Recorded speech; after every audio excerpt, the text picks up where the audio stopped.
Okay, እንቀጥል። the old regionalism what do you mean regionalism ምን ማለት እንደሆነ እንግዲህ በባለፈው ቪዲዮ አውርተናል ብዬ ነው።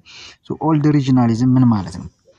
እንግዲህ ብዙ ስኮላሮች regionalismን በራሳቸው እንትን definition ሰጥተውታል። for many scholars regionalism as a voluntary and comprehensive process ነው ይሉታል። regionalism ማለት voluntary የሆነ ወይም ደግሞ ይሄ ምንድነው ሪጂናል የሚፈጥሩት አካላት በአንድ ላይ በመሆን በፈቃደኝነት የተስማሙበት እና ኮምፕሬሄንሲቭ ፕሮሰስ ነው። በጣም ሲሪየስ የሆነ ፕሮሰስ ነው።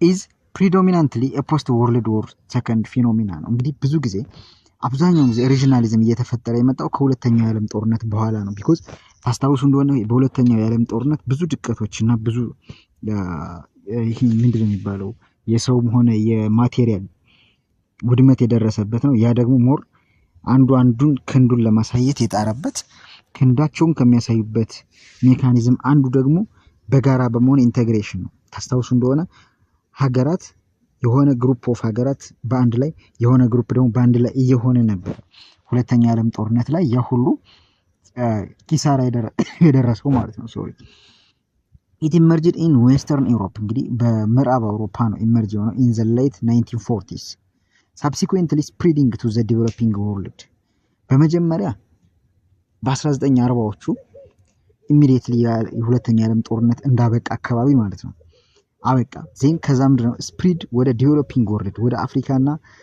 ኤዥያ እንዲሁም ላቲን አሜሪካ ወደሚባሉት ስፕሪድ እያደረገ እየተስፋፋ መጣ። ኦኬ regional integration in Europe and beyond እንግዲህ በአውሮፓና ከአውሮፓ ውጭ ምን ይመስላል regional integration? a series of initiative were launched serious የሆነ ኢኒሺየቲቭ ላውንች ሆነ ተፈጠረ which results in the European coal and steel community እንግዲህ በአውሮፓ coal እና steel community በሚባል in 1951 በ1951 ማለት ነው ሲሪየስ የሆነ ኢኒሺየቲቭ ተፈጠረ። the long term goal was more ambitious እንግዲህ ሎንግ ተርም ጎሉ በጣም ለነሱ መሳጭ ነበር።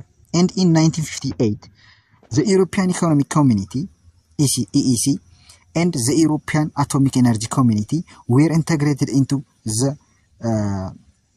integration እንግዲህ በኢሮፒያን ኢንተግሬሽን የተለያዩ እንትኖች እየመጡ በመጀመሪያ ማን ዩሮፒያን ኮል ኤንድ ስቲል ኮሚኒቲ የሚባል ተፈጠረ። ሰከንድሊ በኋላ ማን ተፈጠረ? ዩሮፒያን ኢኮኖሚክ ኮሚኒቲ የሚባል ሪጅን ተፈጠረ። ከዛስ ዩሮፒያን አቶሚክ ኢነርጂ ኮሚኒቲ የሚባል ኢንተግሬት እየሆኑ መጡ ማለት ነው። እዚህ ጋር ሪጂናሊዝም እንደዚህ የጀመረ መጣ። ሪጂናል ኢንተግሬሽን በአፍሪካስ ምን ይመስላል? in sharp contrast to the European debate እንግዲህ ከአውሮፓው ጋር አጠራርገን ኮንትራስት እናደርገው focused heavily on regional integration ነው። ይሄኛው የአፍሪካው ማለት ነው። የአፍሪካ ሪጂናሊዝም ኢንቴግሬሽን ዋና ወርዱ the key word here were development ነበር። because አፍሪካ ላይ ያለው ፍላጎትና አውሮፓ ላይ ያለው ፍላጎት ይለያያል። አውሮፓ ላይ ያለው ፍላጎት የጦር መሳሪያ ኮምፒቲሽን፣ የቴክኖሎጂ ኮምፒቲሽን፣ በጣም ትልልቅ አይነት ኮምፒቲሽኖች የሄዱ ነበሩ፣ የራቁ ነበሩ። ዋት አባውት አፍሪካ ሆድን የመሙላት ጉዳይ ገና ነው። መሰረታዊ ፍላጎት የመሙላት ጉዳይ ገና ነው። ስለዚህ ዴቨሎፕመንት እድገት ስቴት ፕሮሞትድ ኢንዱስትሪያላይዜሽን ኤንድ ኔሽን ቢልዲንግ ስቴት ፕሮሞትድ እንደምታውቁት ኢሚዲየትሊ ከሁለተኛው ዓለም ጦርነት በኋላ ነው የአፍሪካ ሀገራት ቀስ በቀስ አንድ በአንድ ከኮሎኒያሊዝም ነፃ እየሆኑ የመጡት። ስለዚህ ነፃ እንደሆኑ አስ ስቴት ፕሮሞት መደረግ ስላለባቸው ስቴት ነን የሚለውን ነገር ፕሮሞሽን ላይ ነበሩ። ኢንዱስትሪያላይዜሽን ኤንድ ናሽናል ኔሽን ቢልዲንግ ኢንዱስትሪ በመገንባትና ኔሽን ቢልድ በማድረግ ነበር። ፈርስት ኤንድ ፎርሞስት ስሩ ፕሮቴክሽኒስት ኤንድ ኢምፖርት ሰብስቲቱሽን ፕሮቴክሽኒስት እና ኢምፖርት ሰብስቲቱሽን ከውጭ ሀገር ኢንዲፔንደንስ ኤክስፖርት በማድረግ ኢንዲፔንደንት የነበሩበትን ቁሳቁስና ማቴሪያል ፕሮዳክት በሀገር ውስጥ በማምረት ለመተካት ይሄ ነው የአፍሪካ ኢንተግሬሽን ግራውንድ። The rationale of regional cooperation and integration among less developing countries was not to be found in marginal economic change within the existing structure, but rather through the fostering of structural transformation and the stimulation of product capacities, industrialization ለምሳሌ whereby investment and trading opportunities were being created። እንግዲህ በአፍሪካ ሪጂናሊዝም ላይ በአፍሪካ ሪጂናል ወይም ደግሞ ለስ ዴቨሎፒንግ ካንትሪ የሚላቸው ሞስት ኦፍ አፍሪካ ካንትሪ ስለሆኑ እዚህ ጋር በዋናነት ስቲሙሌት የሚያደርገው የሚያነቃቸውና በደንብ ስለ ኢንተግሬሽኑ አግሪመንት ላይ ሊደርሱበት የሚችሉት ፕሮዳክቲቭ ካፓሲቲ ማሳደግ ወይም ደግሞ ኢንዱስትሪያላይዜሽንን ከፍ ማድረግ፣ ኢንቨስትመንት እና ትሬድ ኦፖርቹኒቲ ዌር ቢንግ ክሬትድ። እንግዲህ እነዚህን ነገሮች ክሬት ማድረግ ችለዋል። ኢንተግሬሽኑ የሚናቅ አልነበረም ነው። The structuralist school thus shifted its focus away from economic integration as means for peace and political unification። እንግዲህ በዋናነት ስትራክቸራል ስኩሉ shifted its focus ከምን ወደ ምን away from economic integration as means a peace and political unification። በኢኮኖሚክ ነገሮች ወይም ደግሞ ኢኮኖሚካል በሆኑ ኢሹዎች ኢንተግሬት ካደረግን አንድ ላይ ከሆንን ይሄ ደግሞ ምን ለምንድን እንደ መንገድ ወይም እንደ ሚንስ ይጠቀማል? ፒስ ኤንድ ፖለቲካል ዩኒፊኬሽን ለሰላምና ለፖለቲካዊ አንድነት to one of regional economic cooperation or integration as means for economic development and state formation። ስቴትን ፎርም ለማድረግና ኢኮኖሚካሊ ዴቨሎፕ ለመሆን ኢንተግሬሽን ወይም ኢኮኖሚክ ኢንተግሬሽን አስፈላጊ ነገር ነው። This type of regionalism resulted in the creations of Latin American Free Trade Association LAFTA። እንግዲህ ይሄ ኢኮኖሚክ መር የሆነ ኢንተግሬሽን ላቲን አሜሪካን ፍሪ ትሬድ አሶሲዬሽን ወይም ላፍታ ኢን ሞንቴቪዲዮ ኢን 1960 እንዲፈጠር አስችሏል። ላፍታ was comprehensive and continental project and included all countries on the South American continent plus Mexico። እንግዲህ ላፍታ ወይም ደግሞ ላቲን አሜሪካን ፍሪ ትሬድ አሶሲዬሽን የሚባለው ተቋም ሲሪየስ የሆነ ኮንቲኔንታል ተቋም ነው። ይህ ፕሮጀክት ወይም ደግሞ ይህ ተቋም ኢንተግሬት ያደረገው ሁሉም የሚባሉ በሚባል ደረጃ የላቲን አሜሪካ ወይም ሳውዝ አሜሪካን ሀገራት ሁሉንም ኤንድ እሱም ብቻ አይደለም ወደ ኖርዝ አሜሪካ ሜክሲኮንም ጭምር ማለት ነው። እስከ ሜክሲኮ ድረስ ያሉ ሙሉ የሳውዝ አሜሪካ ኮንቲኔንቱ ማለት ነው። የሳውዝ አሜሪካ ኮንቲኔንት ሀገራት እና ፕላስ ከኖርዝ አሜሪካ ሜክሲኮን ጨምሮ ሜምበር ነበሩ። Regionalization in Latin America during 1960s and 70s did not materialize because of conflict and military dictatorship። እንግዲህ እዛ አካባቢ ከፍተኛ የሆነ ሚሊተሪ ዲክታተርሺፕ እና የሰላም ማጣት ስለነበረ በ1970ዎቹ እና በ1960ዎቹ የነበረው እንደ ላፍታ አይነት ላቲን አሜሪካ ውስጥ የነበረው ሪጂናሊዝም ያን ያክል ውጤታማ አልነበረም። The major purpose of regionalism in Africa was to resist colonial and post-colonial influence, protectionism and realizing import substitution። በዋናነት ሜጀር ፐርፐዝ የነበረው ለአፍሪካ ደግሞ ሜጀር ፐርፐዝ የነበረው ኢምፖርት ሰብስቲቱሽን ኮሎኒያል ኢንፍሉዌንስ ደግሞ በጋራ ላይክ በኮሎኒያልም አፍተር ኮሎኒያልና ዱሪንግ ኮሎኒያል ወይም ደግሞ በቅኝ ግዛትና ከቅኝ ግዛትም በኋላ አፍሪካ ላይ በጣም ብዙ ተጽዕኖዎች ስለነበሩ ያንን ነገር ለመቋቋም ነበር ኢንተግሬሽኑ አስፈላጊ ሆኖ። among the various state lead regional organization in Africa were the Community of French Africa, East Africa Community። ይሄ ደግሞ ከአፍሪካ ላይ የተፈጠሩ ሪጂናሎችን የነገርኳችሁ ነው።